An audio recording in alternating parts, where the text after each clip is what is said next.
by JRR Tolkien. Read by Jacobi.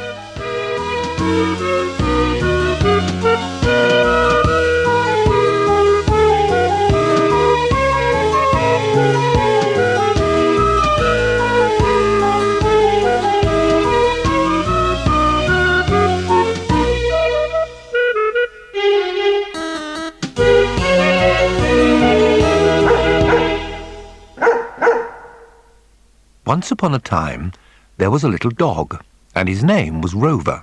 He was very small and very young, or he would have known better. And he was very happy playing in the garden in the sunshine with a yellow ball, or he would never have done what he did. Not every old man with ragged trousers is a bad old man. Some are bone and bottle men and have little dogs of their own, and some are gardeners, and a very few, are wizards, prowling round on a holiday looking for something to do. This one was a wizard, the one that now walked into the story. He came wandering up the garden path in a ragged old coat, with an old pipe in his mouth, and an old green hat on his head. If Rover had not been so busy barking at the ball, he might have noticed the blue feather stuck in the back of the green hat, and then he would have suspected that the man was a wizard, as any other sensible little dog would. But he never saw the feather at all. When the old man stooped down and picked up the ball, he was thinking of turning it into an orange, or even a bone, or a piece of meat for Rover. Rover growled and said, "Put it down," without ever a "please." Of course the wizard, being a wizard, understood perfectly, and he answered back again, "Be quiet, silly," without ever a "please." Then he put the ball in his pocket just to tease the dog and turned away. I am sorry to say that Rover immediately bit his trousers and tore out quite a piece. Perhaps he also tore out a piece of the wizard. Anyway, the old man suddenly turned round very angry and shouted, "Idiot! Go and be a toy!" After that, the most peculiar things began to happen. Rover was only a little dog to begin with, but he suddenly felt very much smaller. The grass seemed to grow monstrously tall and wave far above his head, and a long way away through the grass, like the sun rising through the trees of a forest, he could see the huge yellow ball, where the wizard had thrown it down again. He heard the gate click as the old man went out, but he could not see him. He tried to bark, but only a little tiny noise came out, too small for ordinary people to hear, and I don't suppose even a dog would have noticed it.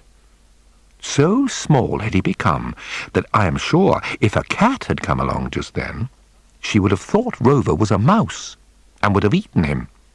Tinker would. Tinker was the large black cat that lived in the same house. At the very thought of Tinker, Rover began to feel thoroughly frightened. But cats were soon put right out of his mind.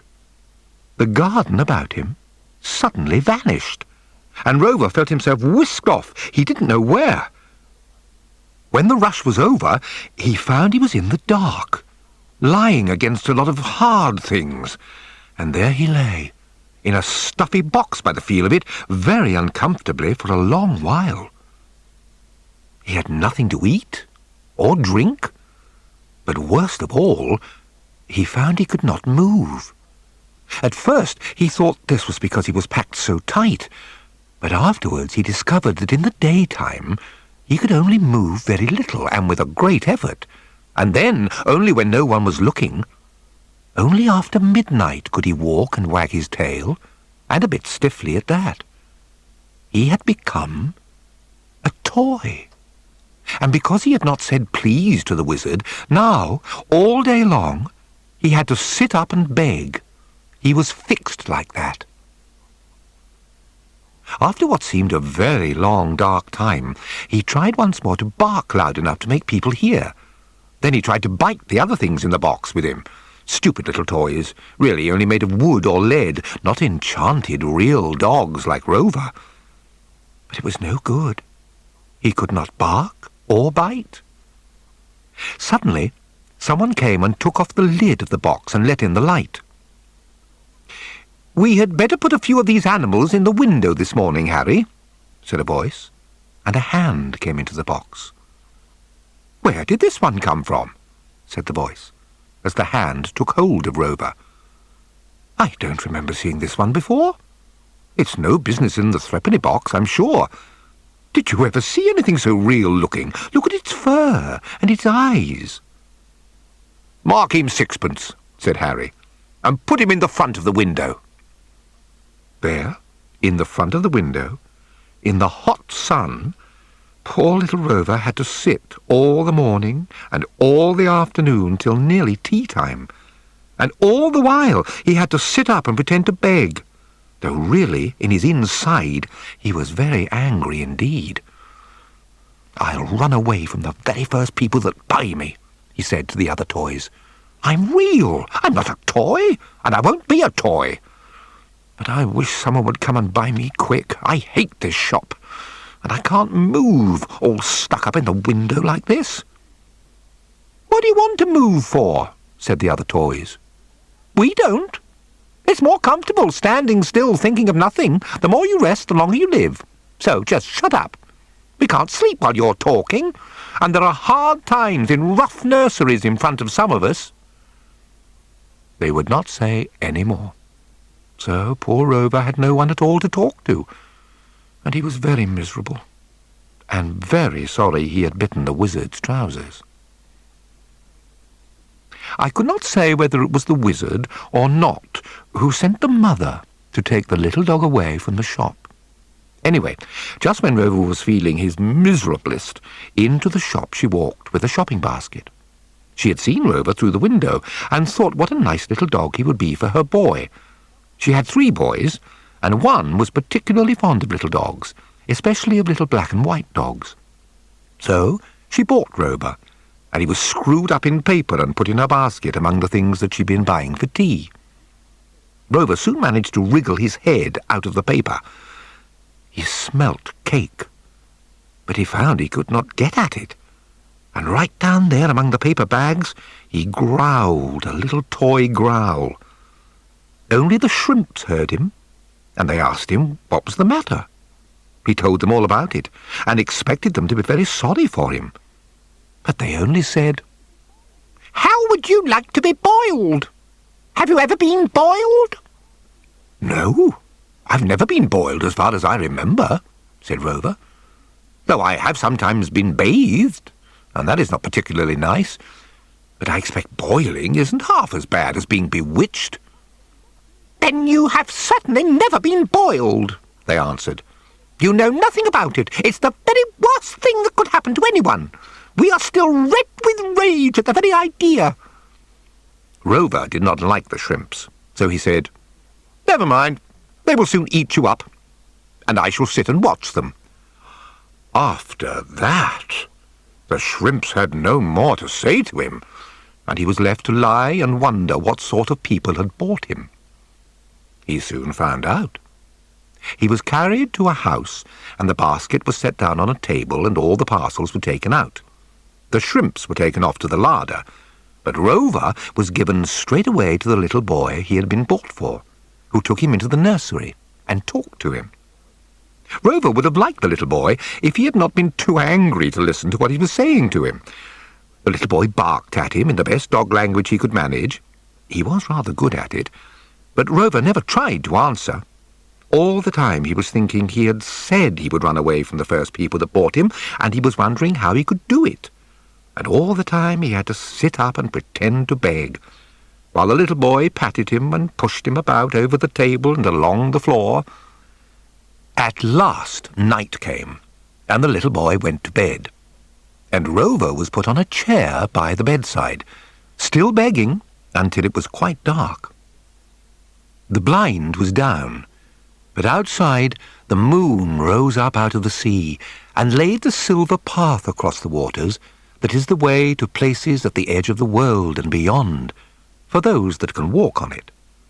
The father and mother and the 3 little boys lived close by the sea, in a white house that looked right out over the waves to nowhere.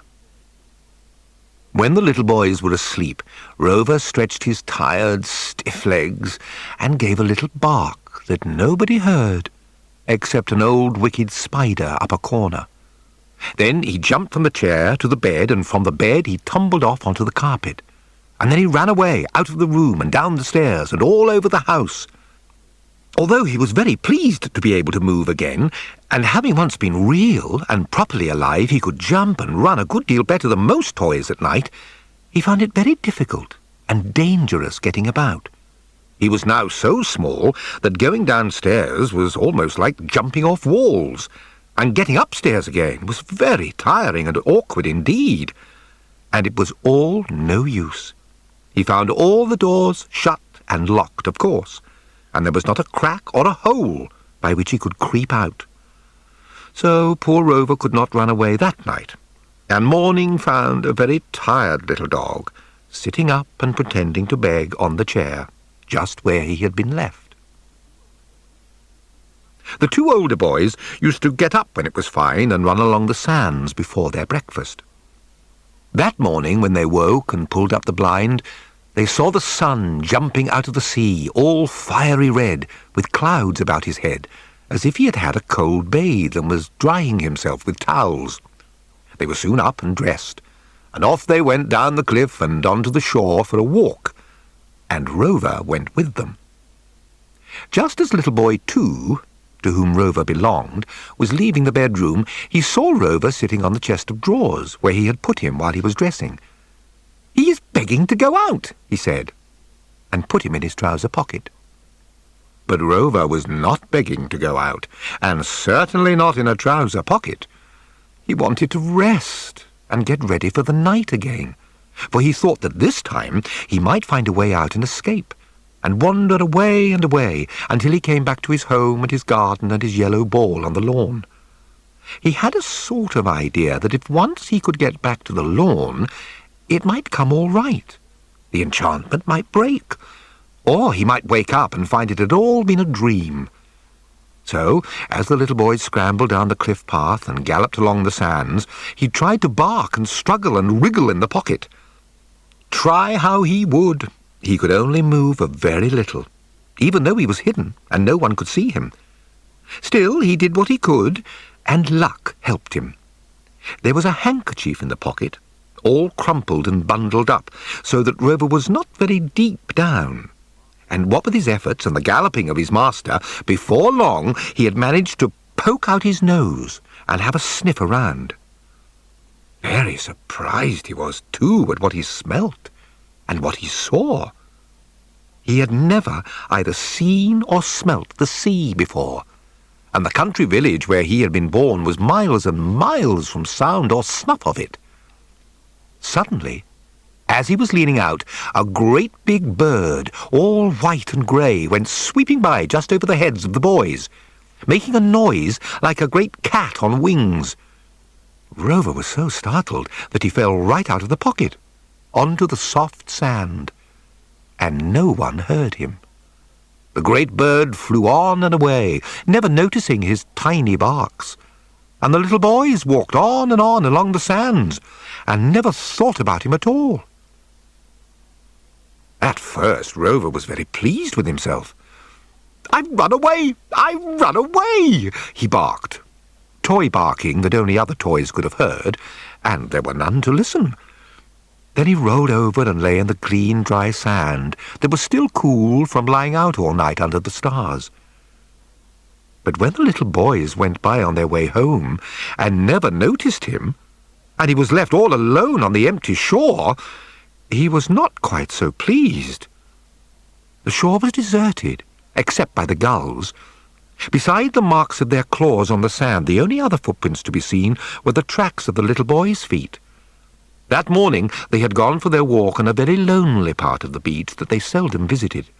Indeed, it was not often that anyone went there, for though the sand was clean and yellow, and the shingle white, and the sea blue, with silver foam in a little cove under the grey cliffs, there was a queer feeling there, except just at early morning when the sun was new. People said that strange things came there, sometimes even in the afternoon, and by the evening the place was full of mermen and mermaidens. Not to speak of the smaller sea goblins that rode their small seahorses with bridles of green weed right up to the cliffs and left them lying in the foam at the edge of the water. Now the reason of all this queerness was simple. The oldest of all the sand sorcerers lived in that cove. Psamathists, as the sea people call them in their splashing language. Psamathos Psamathides was this one's name, or so he said, and a great fuss he made about the proper pronunciation. But he was a wise old thing, and all sorts of strange folk came to see him, for he was an excellent magician, and very kindly, to the right people into the bargain, if a bit crusty on the surface. The merfolk used to laugh over his jokes for weeks after one of his midnight parties, but it was not easy to find him in the daytime. He liked to lie buried in the warm sand when the sun was shining, so that not more than the tip of one of his long ears stuck out. And even if both of his ears were showing, most people, like you and me, would have taken them for bits of stick. It is possible that old Psamathos knew all about Rover.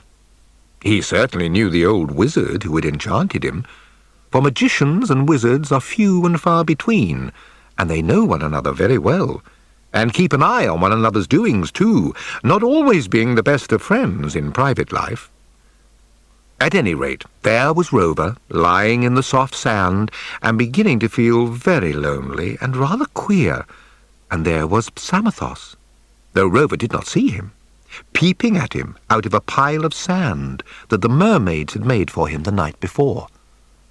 But the sand sorcerer said nothing, and Rover said nothing, and breakfast time went by, and the sun got high and hot. Rover looked at the sea, which sounded cool, and then he got a horrible fright. At first he thought that the sand must have got into his eyes, but soon he saw there could be no mistake. The sea was moving nearer and nearer, and swallowing up more and more sand, and the waves were getting bigger and bigger, and more foamy all the time. The tide was coming in, and Rover was lying just below the high water mark, but he did not know anything about that. He grew more and more terrified as he watched, and thought of the splashing waves coming right up to the cliffs, and washing him away into the foaming sea. Far worse than any soapy bathing tub, still miserably begging. That is indeed what might have happened to him, but it did not. I dare say Psamathos had something to do with it. At any rate, I imagine that the wizard's spell was not so strong in that queer cove, so close to the residence of another magician.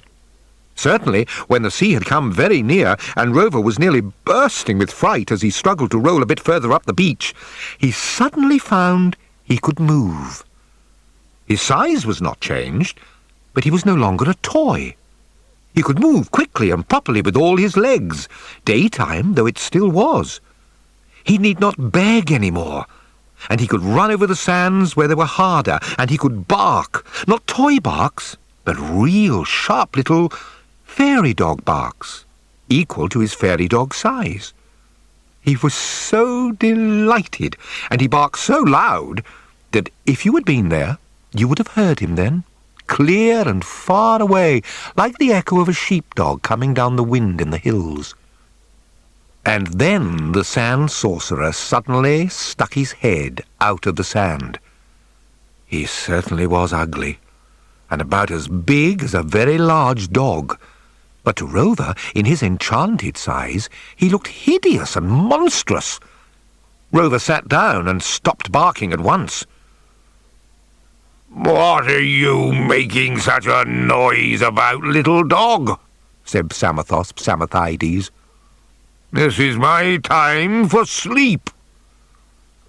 As a matter of fact, all times were times for him to go to sleep, unless something was going on which amused him, such as a dance of the mermaids in the cove, at his invitation.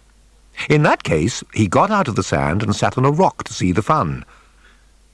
Mermaids may be very graceful in the water, But when they tried to dance on their tails on the shore, Psamathe thought them comical. "This is my time for sleep," he said again, when Rover did not answer. Still Rover said nothing, and only wagged his tail apologetically.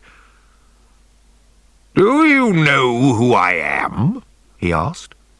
"I am Psamathos Psamathides, the chief of all the Psamathists."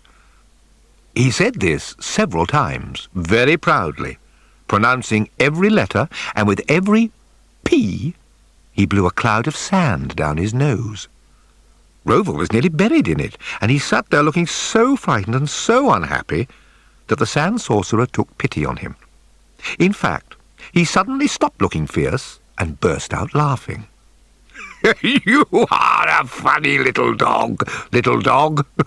Indeed, I don't remember ever having seen another little dog that was quite such a little dog, little dog." And then he laughed again, and after that he suddenly looked solemn. "Have you been having any quarrels with wizards lately?" he asked, almost in a whisper, and he shut one eye, and looked so friendly and so knowing out of the other one that Rover told him all about it. It was probably quite unnecessary, for Psamathos, as I told you, probably knew about it beforehand. Still, Rover felt all the better for talking to someone who appeared to understand and had more sense than mere toys. "It was a wizard, all right," said the sorcerer, when Rover had finished his tale. "Old Artaxerxes, I should think, from your description. He comes from Persia, but he lost his way one day, as even the best wizards do sometimes, unless they always stay at home, like me. And the first person he met on the road went and put him on the way to Pershore instead. He has lived in those parts, except on holidays, ever since. They say he is a nimble plum-gatherer for an old man, 2,000 if he is a day, and extremely fond of cider, but that's neither here nor there." By which Psamathos meant that he was getting away from what he wanted to say. "The point is, what can I do for you?" "I don't know," said Rover. "Do you want to go home?" "I am afraid I can't make you your proper size. At least not without asking Artaxerxes' permission first, as I don't want to quarrel with him at the moment. But I think I might venture to send you home. After all, Artaxerxes can always send you back again if he wants to. Though, of course, he might send you somewhere much worse than a toy shop next time, if he was really annoyed." Rover did not like the sound of this at all, and he ventured to say that if he went back home so small, he might not be recognized, except by Tinker the cat, and he did not very much want to be recognized by Tinker in his present state. "Very well," said Psamathos. "We must think of something else. In the meantime, as you are real again, would you like something to eat?"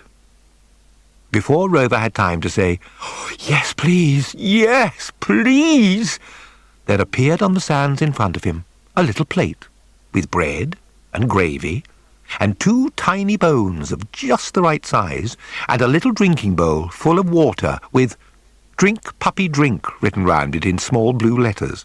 He ate and drank all there was before he asked, "How did you do that?" "Thank you." He suddenly thought of adding the thank you, as wizards and people of that sort seemed rather touchy folk. Psamathos only smiled. So Rover lay down on the hot sand and went to sleep and dreamed of bones and of chasing cats up plum trees only to see them change into wizards with green hats who threw enormous plums like marrows at him. And the wind blew gently all the time and buried him almost over his head in blown sand.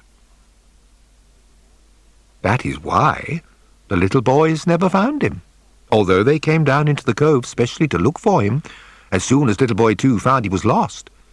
Their father was with them this time, and when they had looked and looked till the sun began to get low and tea-time-ish, he took them back home and would not stay any longer. He knew too many queer things about that place. Little Boy, too, had to be content for some time after that with an ordinary threepenny toy dog from the same shop. But somehow, although he had only had him such a short while, he did not forget his little begging dog. At the moment, however, you can think of him sitting down very mournful to his tea without any dog at all, while far away inland, the old lady who had kept Rover and spoiled him when he was an ordinary proper-sized animal was just writing out an advertisement for a lost puppy. White, with black ears, and answers to the name of Rover. And while Rover himself slept away on the sands, and Psamothos dozed close by, with his short arms folded on his fat tummy. When Rover woke up, the sun was very low. The shadow of the cliffs was right across the sands, and Psamothos was nowhere to be seen. A large seagull was standing close by, looking at him, and for a moment Rover was afraid that he might be going to eat him. But the seagull said, "Good evening. I waited a long time for you to wake up. Psamothos said that you would wake about tea time, but it is long past that now." "Please, what are you waiting for me for, Mr. Bird?" asked Rover very politely. "My name is Mew," said the seagull, "and I'm waiting to take you away as soon as the moon rises along the moon's path. But we have one or two things to do before that. Get up on my back and see how you like flying." Rover did not like it at all at first. It was all right while Mew was close to the ground, gliding smoothly along with his wings stretched out stiff and still, but when he shot up into the air, or turned sharp from side to side, sloping a different way each time, or stooped sudden and steep as if he was going to dive into the sea, then the little dog, with the wind whistling in his ears, wished he was safe down on the earth again. He said so several times, but all that Mew would answer was, "Hold on! We haven't begun yet!" They had been flying about like this for a little, and Rover had just begun to get used to it, and rather tired of it, when suddenly, "We're off!" cried Mew, and Rover very nearly was off. For Mew rose like a rocket steeply into the air, and then set off at a great pace straight down the wind. Soon they were so high that Rover could see far away and right over the land the sun going down behind dark hills. They were making for some very tall black cliffs of sheer rock, too sheer for anyone to climb. At the bottom the sea was splashing and sucking at their feet, and nothing grew on their faces. Yet they were covered with white things, pale in the dusk. Hundreds of seabirds were sitting there on narrow ledges, sometimes talking mournfully together, sometimes saying nothing, and sometimes slipping suddenly from their perches to swoop and curve in the air, before diving down to the sea far below, where the waves looked like little wrinkles. This was where Mew lived, and he had several people to see, including the oldest and most important of all the black-backed gulls, and messages to collect before he set out. So he set Rover down on one of the narrow ledges, much narrower than a doorstep, and told him to wait there and not to fall off. You may be sure that Rover took care not to fall off, and that with a stiff sideways wind blowing, he did not like the feeling of it at all, crouching as close as he could against the face of the cliff and whimpering. It was altogether a very nasty place for a bewitched and worried little dog to be in. At last, the sunlight faded out of the sky entirely, and a mist was on the sea, and the first stars showed in the gathering dark. Then, above the mist, far out across the sea, the moon rose round and yellow, and began to lay its shining path on the water.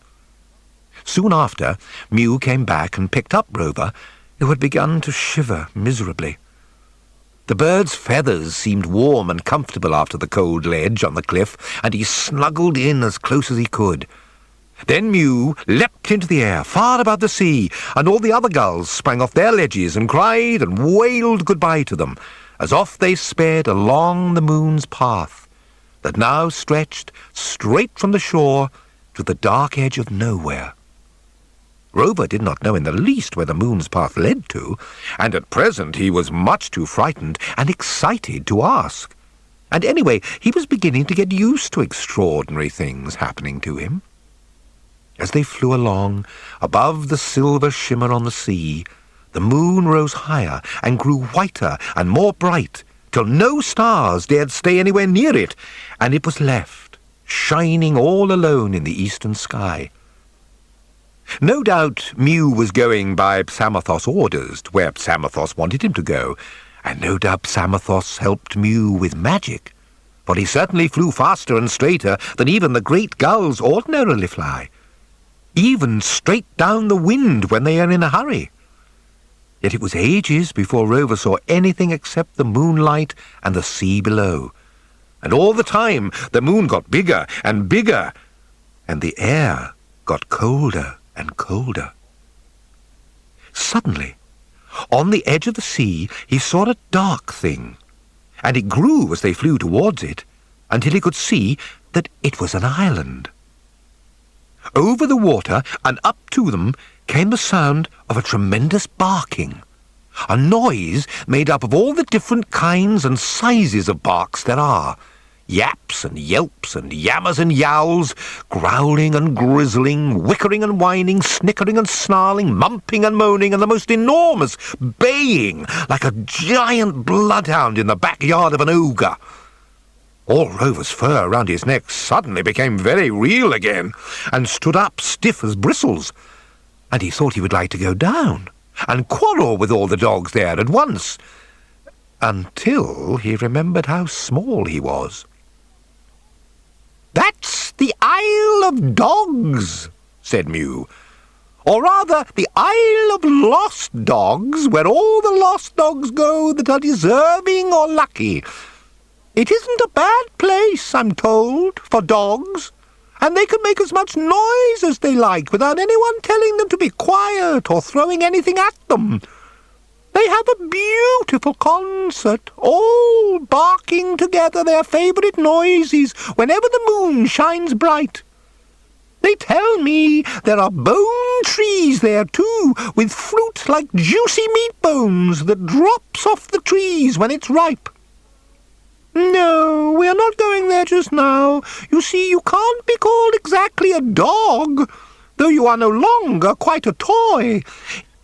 In fact, Psamatho was rather puzzled, I believe, to know what to do with you when you said you didn't want to go home." "What are we going to, then?" asked Rover. He was disappointed at not having a closer look at the Isle of Dogs, after he heard of the bone trees. "Straight up the moon's path to the edge of the world, then over the edge and on to the moon. That's what old Psamatho said." Rover did not like the idea of going over the edge of the world at all, and the moon looked a cold sort of place. "Why to the moon?" he asked. "There are lots of places on the world I've never been to. I never heard of there being bones in the moon, or even dogs." "There is at least one dog, for the man in the moon keeps one, and since he is a decent old fellow, as well as the greatest of all magicians, there are sure to be bones for the dog, and probably for visitors. As for why you are being sent there, I dare say you will find that out in good time if you keep your wits about you and don't waste time grumbling. I think it is very kind of Psamatho to bother about you at all. In fact, I don't understand why he does. It isn't like him to do things without a good big reason, and you don't seem good or big." "Thank you," said Rover, feeling crushed. "It is very kind of all these wizards to trouble themselves about me, I'm sure, though it is rather upsetting. You never know what will happen next when once you get mixed up with wizards and their friends. It is very much better luck than any yapping little pet puppy dog deserves, said the seagull. And after that, they had no more conversation for a long while. The moon got bigger and brighter, and the world below got darker and farther off. At last, all of a sudden, the world came to an end, and Rover could see the stars shining up out of the blackness underneath. Far down, he could see the white spray in the moonlight, where waterfalls fell over the world's edge and dropped straight into space. It made him feel most uncomfortably giddy, and he nestled into Mew's feathers and shut his eyes for a long, long time. When he opened them again, the moon was all laid out below them, a new white world shining like snow, with wide-open spaces of pale blue and green where the tall pointed mountains threw their long shadows far across the floor. On top of one of the tallest of these, one so tall that it seemed to stab up towards them as Mew swept down, Rover could see a white tower. It was white, with pink and pale green lines in it, shimmering, as if the tower were built of millions of seashells, still wet with foam and gleaming. And the tower stood on the edge of a white precipice, white as a cliff of chalk, but shining with moonlight more brightly than a pane of glass far away on a cloudless night. There was no path down that cliff, as far as Rover could see, but that did not matter at the moment, for Mew was sailing swiftly down, and soon he settled right on the roof of the tower, at a dizzy height above the moon world that made the cliffs by the sea where Mew lived seem low and safe. To Rover's great surprise, a little door in the roof immediately opened close beside them, and an old man with a long silvery beard popped his head out. "Not bad going, that," he said. "I've been timing you ever since you passed over the edge. 1,000 miles a minute, I should reckon. You're in a hurry this morning. I'm glad you didn't bump into my dog. Where in the moon has he got to now, I wonder?" He drew out an enormously long telescope and put it to one eye. "There he is! There he is!" he shouted. "Worrying the moonbeams again, drat him! Come down, sir! Come down, sir!" He called up into the air and then began to whistle a long, clear silver note. Rover looked up into the air, thinking that this funny old man must be quite mad to whistle to his dog up in the sky.